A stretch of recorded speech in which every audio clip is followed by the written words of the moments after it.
The landing was rough, but Jake was no stranger to alien environments. As a diplomat and translator, he'd been everywhere. But this felt different. He glanced up at the towering figures approaching. They were women, unmistakably beautiful, but they were giants, easily 10 feet tall. Their muscles rippled as they moved, their skin a soft shade of green, and their clothes looked like they'd stepped out of some ancient fantasy world. One of the women, clearly the leader, stopped right in front of him. She leaned down, her piercing eyes studying him curiously. The translator on his wrist kicked in with a slight crackle. "Greetings, human," she said in a deep, commanding voice. "I am Chief Lura. Welcome to Araxia. We have a custom here for visitors." Jake nodded, trying to stay calm despite her size and the intensity of her stare. "Thank you, Chief Lura. I'm here to learn about your people and to exchange cultures." The chief's lips curled up in what Jake could only assume was a smile, though it seemed more like a smirk. "Then, as tradition demands," she said, "you must eat P***size or die here." Jake blinked. He was sure he'd misheard. I'm sorry, could you repeat that?" Chief Lura leaned in closer, her eyes gleaming with a strange amusement. "Eat P***size. Or die here." Jake's heart thudded as he tried to process what he was hearing. This can't be right. There's no way that's what she meant. He forced a smile, glancing around at the rest of the tribe, who were all watching him expectantly. "Well, I think there might be some, translation issues here." Lura raised a thick brow. "No translation issues. If you wish to survive on our lands, you must eat. You do want to survive, yes?" Jake swallowed. "Oh, yes. Surviving is definitely a priority for me." The giant chief gestured to a table filled with strange, mushroom-like plants of various shapes and sizes. "Then come. Eat." Jake looked at the table, trying not to let his mind wander too far into, well, let's just say unfamiliar territory.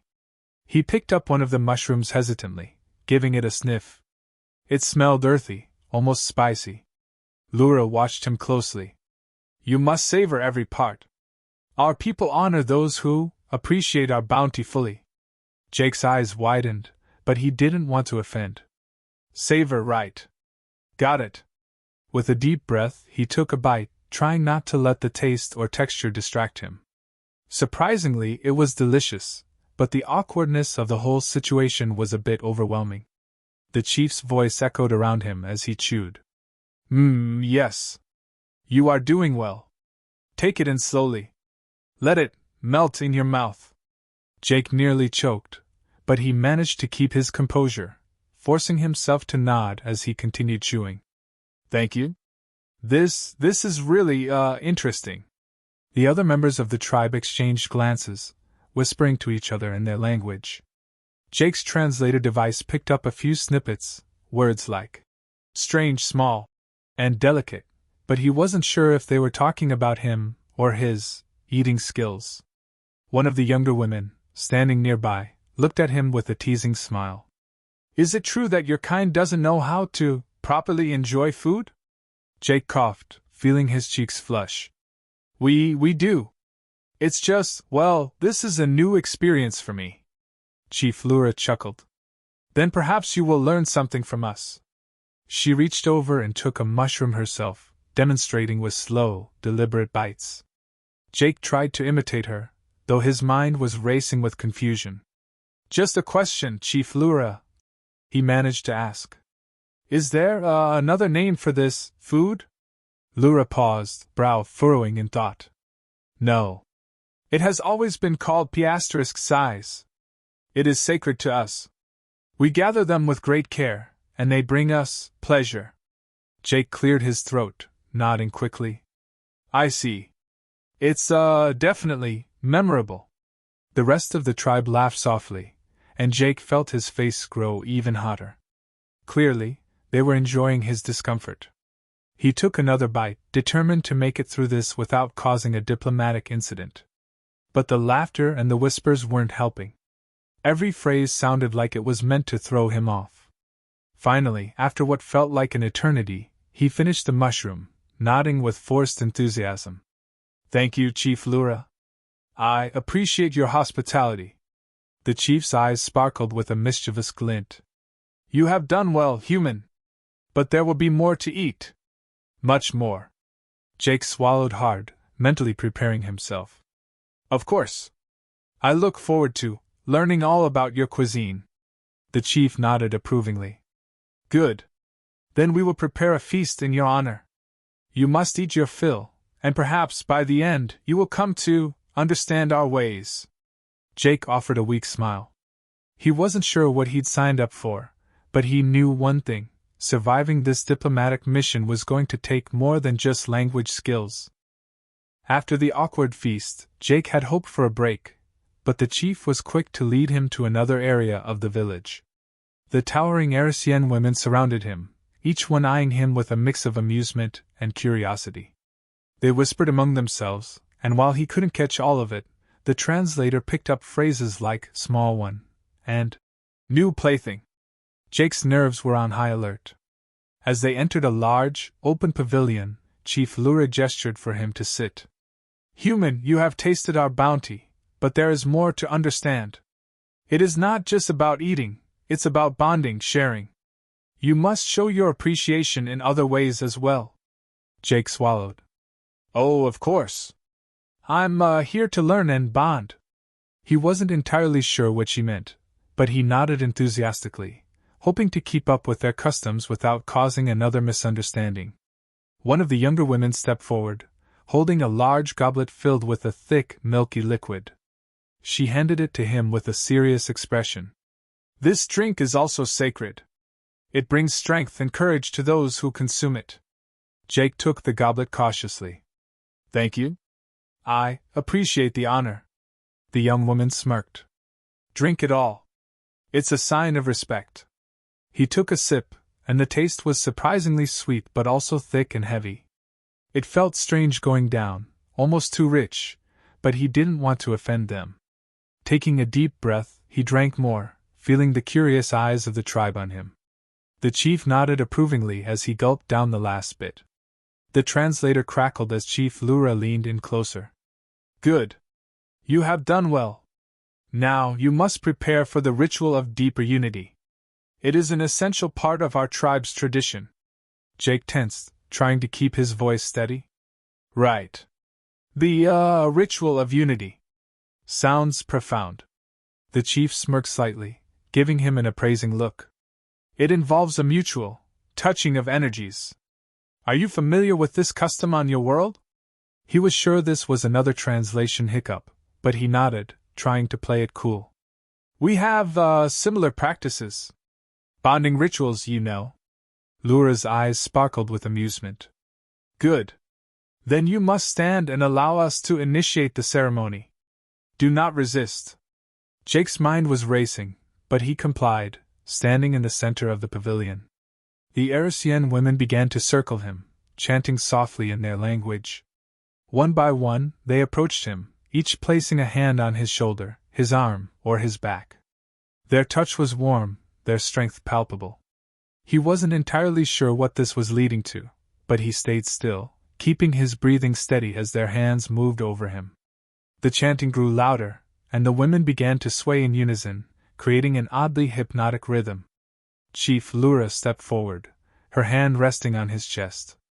Feel the energy, human. Let it flow through you. Jake tried to focus on the energy, though he wasn't quite sure what he was supposed to feel. The closeness of these powerful, towering women was overwhelming, their presence nearly making him dizzy. He could barely concentrate, his senses on high alert. The chanting reached a climax, and the chief leaned in, her face inches from his. You are now part of us, Jake. From this day forward you are bound to our tribe. He nodded, unsure what that actually meant but unwilling to question it. Thank you, Chief Lura. I'm honored to be bound to your people. The chief's hand lingered on his chest, and she studied him with an intensity that made him feel almost transparent. You have courage, human. And you will need it for what lies ahead. Before he could ask what she meant, one of the younger women stepped forward, holding out another mushroom-like delicacy. "Another taste," she said with a grin. "For strength." Jake took the mushroom, trying to keep a straight face as he bit into it, aware that every move he made was being scrutinized. The woman watched him, her gaze lingering a bit longer than seemed necessary. He finished the mushroom quickly, hoping to avoid more innuendo-laden commentary. Lura nodded approvingly. "You adapt well, human. Perhaps you will survive here longer than expected." Jake forced a chuckle. "I certainly hope so. Just trying to, do things the Arisian way." One of the older women laughed softly. "The Arisian way is not for the faint of heart. But you have spirit. And we like that." Jake tried to hide his nervousness. "Well, I appreciate the compliment." The chief's gaze softened, just slightly. "Your journey with us has only just begun, human. Tonight we celebrate your courage. Tomorrow, the true bonding begins." His heart skipped a beat. True bonding, right. I'm looking forward to learning more. The women chuckled, sharing knowing looks as they dispersed, leaving Jake to process everything. As the pavilion emptied, he realized that this bonding ritual was just the beginning. Whatever they had in store for him, he'd have to be ready, not only to navigate their customs but to survive the endless double meanings that seemed to lurk in every word. The next morning, Jake woke to the sound of distant drums, their deep rhythm reverberating through the village. He groaned, rubbing his eyes and realizing his bed was a pile of soft, mossy material that smelled faintly of something floral.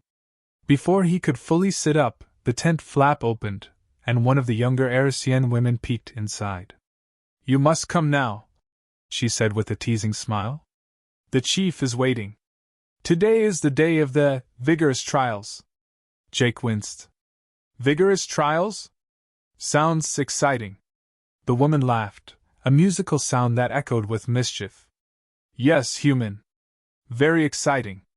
And demanding." He quickly dressed, or at least did his best with the loose, flowing garment they provided him, which seemed to be their version of formal wear. As he stepped outside, the entire village seemed alive with activity. Arisian women bustled about, carrying massive tools, preparing fires, and sharpening what looked like oversized spears. Chief Lura stood at the center of it all, her imposing figure radiating authority. When she saw Jake, she beckoned him over with a single gesture. "Human! You arrived just in time. Today you will prove your worth. Our traditions demand it." Jake cleared his throat. "Of course. Happy to, prove myself. What exactly am I proving?" Lura's expression didn't change. "Your ability to survive. Your ability to endure. And most importantly," she leaned in slightly, her voice dropping to a suggestive tone, "your ability to satisfy." Jake blinked rapidly. "Satisfy? As in?" The chief smirked. "Satisfy the trials? What else could I mean?" He exhaled in relief. "Right, the trials. Naturally. The first trial involved a test of strength, something Jake had been dreading since he first set foot in the village. He was led to a clearing where a massive boulder rested. Several Arisian women stood nearby, effortlessly hefting similar boulders onto platforms with ease. Lura motioned to the boulder in front of him. "You must move it from here to there," she said, pointing to a spot several yards away. Jake stared at the boulder. It was easily 3 times his size. "Right. No problem. Just let me stretch first." The women gathered around, some crossing their arms, others whispering among themselves, their expressions varying between amusement and curiosity. Jake crouched, placed his hands on the rough surface, and pushed with all his might. The boulder didn't budge. After several grunts and a few beads of sweat, one of the younger women stepped forward. "Perhaps you need assistance?" Jake looked up, trying to catch his breath. "If that's allowed, I won't say no." The woman smiled and crouched beside him. "We call this the push and grind technique. Very effective." Jake froze. "The what?" She gave him a puzzled look. "Push and grind. It's what we teach our young ones." "Why?" Is it strange? He shook his head quickly. Nope. Totally normal. Let's push and grind. Together, they managed to move the boulder a few feet, with Jake doing his best not to let his imagination run wild every time she mentioned the phrase. By the time they finished, his arms felt like jelly, but the gathered crowd cheered loudly. You did well, human, Lura said with a nod. But the trials are far from over. The second trial was a test of agility, which involved navigating a series of obstacles while carrying a heavy sack filled with what smelled like some kind of pungent root vegetable. As Jake stumbled through the course, he couldn't help but notice the Arisian women shouting encouragements like, Faster! Show us your stamina! And, Don't stop until you've finished! By the end of the course, he collapsed in a heap, the sack rolling away from him. Lura stood over him, arms crossed. Impressive. You have more stamina than I expected. Jake gave her a weak thumbs up. Thanks. I aim to please. The final trial was introduced with much ceremony. Lura led Jake to the edge of the village, where a large pit filled with water awaited. Floating in the middle of the pit was a platform, and on it sat a basket of what looked like oversized fruit. You must retrieve the basket and bring it back, Lura said. But beware, the pit is sacred, and it has guardians. Jake frowned. Guardians? Like what, sharks? The chief didn't answer, only gestured for him to begin. Jake sighed and waded into the water, which was colder than he'd expected. As he swam toward the platform, he felt something brush against his leg. He froze. From the corner of his eye he saw movement. A long, eel-like creature with shimmering scales swam lazily nearby. It didn't seem aggressive, but its sheer size was enough to make him nervous. He quickened his pace, reaching the platform and hauling himself onto it. The basket was heavier than it looked, and as he slid back into the water, the creature followed, its movements growing more curious. Jake paddled frantically, clutching the basket, and managed to make it back to shore just as the eel swam dangerously close. The women erupted into cheers as he emerged, dripping and exhausted. Lura approached, a rare smile on her face. You have completed the trials, human. You have shown strength, agility, and courage. You are now one of us. Jake forced a grin. That's great. Really great. Do I get a badge or something? The chief's smile widened. No. You get something far better. Tonight, we celebrate your success. And tomorrow, she leaned in, her voice dropping to a low purr. We begin the intimate lessons. Jake blinked. The what? She raised an eyebrow. You'll see. The women laughed as they led him back to the village, leaving Jake to wonder what exactly he'd gotten himself into. Jake spent the evening in a blur of confusion, exhaustion, and an overwhelming sense of being out of his depth. The village gathered around a large bonfire, the flames crackling and sending flickers of light across the faces of the Arisian women. They surrounded him, their laughter and chatter filling the air as they celebrated his survival of the trials. Jake barely had the energy to hold up his end of the conversation. Human, Chief Lura called, her voice cutting through the din. Tonight we honor you. Tonight you learn the true customs of the Arisian people. Jake smiled weakly, his body sore from the day's trials. Yeah, I'm really looking forward to that, he said, though he wasn't sure if his body could handle any more surprises. Lura gestured for him to come closer to the fire. Come, sit by me. I will explain the next step in your journey with us. He hesitated for a moment, but then gave in to the quiet pressure of the crowd and sat next to her. As she began speaking, Jake could hardly focus on the words. His mind kept drifting to the peculiar way the women interacted with him. The phrases they used, the glances they exchanged, the way they seemed to measure him with their eyes, it all felt strangely charged, though he couldn't quite pinpoint why. The next step, Lura continued, is the bonding ceremony. It is a tradition to share this moment with a guest who has proven their worth. Jake's heart rate quickened, not entirely sure what to expect. Bonding ceremony? That sounds intense. Lura gave him a serious look. It is intense. But you will learn. The ceremonies of our people are a deep honor. She reached forward and handed him a bowl filled with a bright green paste. This is the essence of our tribe. It is made from the sacred moriv root. Drink it, and you will understand the strength of our bond. Jake stared at the bowl. It smelled interesting. Earthy, like something that had been pulled directly from the ground and mashed into a paste. He could feel the eyes of the women on him, their gazes intense, almost as if they were waiting for him to pass some kind of test. Without thinking, he took the bowl and drank the paste in one gulp. The texture was thick and bitter, but it wasn't the taste that made his stomach churn. It was the sudden, strange warmth that spread through his body, starting in his chest and radiating outward. It wasn't unpleasant, but it was certainly powerful. He set the bowl down, trying to mask the unease he felt as his heart beat faster. Lura's eyes gleamed with satisfaction. Now you are ready for the final step. Jake blinked. Final step? I thought I already survived the trials? The trials of strength, agility, and endurance, Lura corrected. But the bonding ceremony is different. It is a test of connection. A test of mutual understanding. She stood, signaling for him to do the same.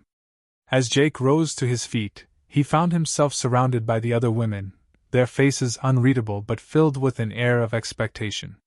One of the women, whose name Jake had learned was Jaya, stepped forward and handed him a long, colorful scarf made of some iridescent material. This is for you, Jaya said. A symbol of your place among us. Jake took the scarf, eyeing it skeptically. It was beautiful, but it felt oddly personal. As he looped it around his neck, he caught sight of Lura again, her lips curling into a mysterious smile. Now, she said, the bonding begins. Before he could respond, the women began to chant, a soft rhythm that echoed in his ears. He could feel the air shift, like the space around them was charged with energy. And then, without warning, the women closed in on him, their hands light but insistent as they guided him to the center of the firelight. You have shown strength, but the true test, Lura's voice rang out, is the bond we share. The connection we build tonight will last beyond this world. Jake's breath quickened as he looked around at the group of women. There was a distinct sensuality in the air now, one that made him hyper-aware of every movement, every shift of their bodies. He swallowed hard, unsure of how to respond or if he was even supposed to respond. Lura's eyes locked onto his. Tonight you learn the true meaning of bonding. At first, he thought it was metaphorical. He thought it was another one of their strange customs, a figurative bonding of spirits or minds. But the way Lura said it, the way the women watched him with gleaming eyes, it dawned on him that this was not a metaphor. And he had no idea how to get out of it. Before he could protest, Jaya placed her hand on his chest, the touch firm but not forceful. You have earned this, human. Let go of your fears. Embrace the bond. Jake's heart hammered in his chest as he struggled to come to terms with what was happening. His mind raced. This wasn't what he expected. This wasn't some diplomatic mission to open peaceful dialogue. This was something else entirely. Lura took a step forward, her hand trailing along his arm. The bond is not just physical. It is emotional. It is spiritual. You must accept us. Jake wanted to pull away. He wanted to run. But as the women closed in, surrounding him with their warmth, their whispers, their soft touches, his body betrayed him. The warmth from the paste still flowed through him, and he realized that the ceremony had been designed to break down any remaining barriers. The women hummed softly, their voices blending into one harmonious melody that lulled him into a strange, almost hypnotic state. For a moment, it felt like they were all one, as if their voices, their touches, and their collective energy were pulling him into a new understanding of what it meant to be a part of their world. Jake didn't know what to do. He couldn't figure out whether he was supposed to reject or accept their advances. But in the end, it didn't matter.